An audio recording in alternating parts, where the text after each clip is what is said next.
for this segment comes from Joe Fubar.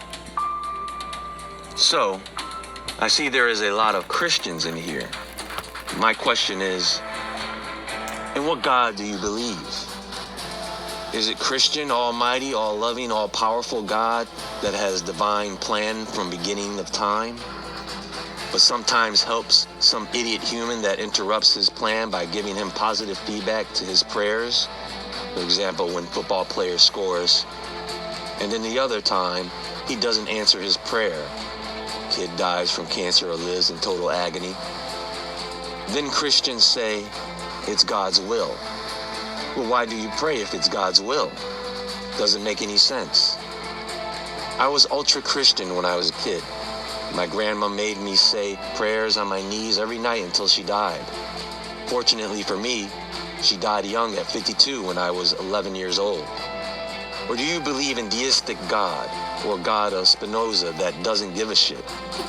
He created us and just observes us like an experiment. We could call him alien.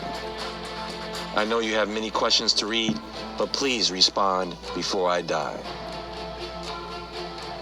This, ladies and gentlemen, is an awesome question, mainly because it allows me to answer it in quite a unique way, similar to how I answered the very first question in this segment. And there will be more of these Q&A presentations. I believe in the God described in the Bible, whatever descriptive term you want to give him. He really has no name because no one can name him. When it comes to children who have never had a chance, God will take care of that. Even if they suffer and die in the flesh, children who don't have a chance to be born, that spirit, that energy returns to the source, and that child will be born one way or another. The problem with prayer is that a lot of people are praying for the wrong things. You see, when I pray, it's mainly for one thing, and that is guidance. I pray for wisdom, for protection. And aside from praying for the right things, there are many people, who don't pray. They don't ask. The God question keeps coming up repeatedly, and they don't even bother to ask the one who has all the answers. And so to finalize this answer, and for all you listening right now, pay close attention, because I am going to leave you with this message.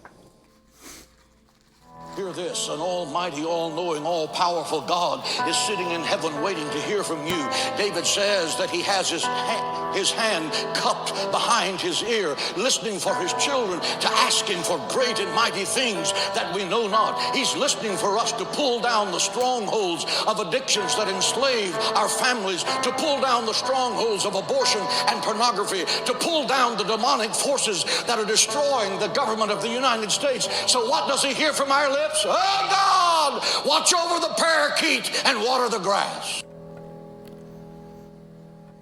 Let me tell you something. When you walk through these doors and you lift your hands to pray, I want you to remember that you're talking to Almighty, all-knowing, all-powerful God, the creator of heaven and earth. The blast of his nostrils can split the cedars of Lebanon. He holds the seven seas in the palms of his hand. He weighs the mountains in a scale and the hills in the balance. You can ask him for things so staggering, so big, that God slides out of his chair and sits on the edge and says to the angels, did you hear what he said? Asking for things that are impossible, because with God nothing is impossible. Ask him to defeat the giants in your life, because our God is a giant killer. Ask him to divide the sea before you and to bury Pharaoh and watch him turn your enemies into fish food. Ask him to send fire from heaven as he did for Elijah, and he will. Ask him to walk with you in the fire of the fiery furnace and be the fourth man in the fire, and he will. He said you will walk through the fire and the fire will not burn you. You will walk through the water and the water will not drown you. Ask him. He's the God who cannot fail. He's waiting to show you great and mighty things. Ask him. Pray. God in heaven wants you to have that power. You are made in the image of God. God is not a statue. He speaks, he thinks, he talks, he feels our infirmities. He answers our prayer. He's alive. He's He's Jehovah Shammah, the God who is there. He's Jehovah Nissi, the Lord who is our banner. He's Jehovah Shalom, the God our peace. Pray, pray, pray. God is in heaven saying, what do you need? Do you need healing? Ask in faith, believing, and I will give it. Do you need supernatural wisdom to make a tough decision?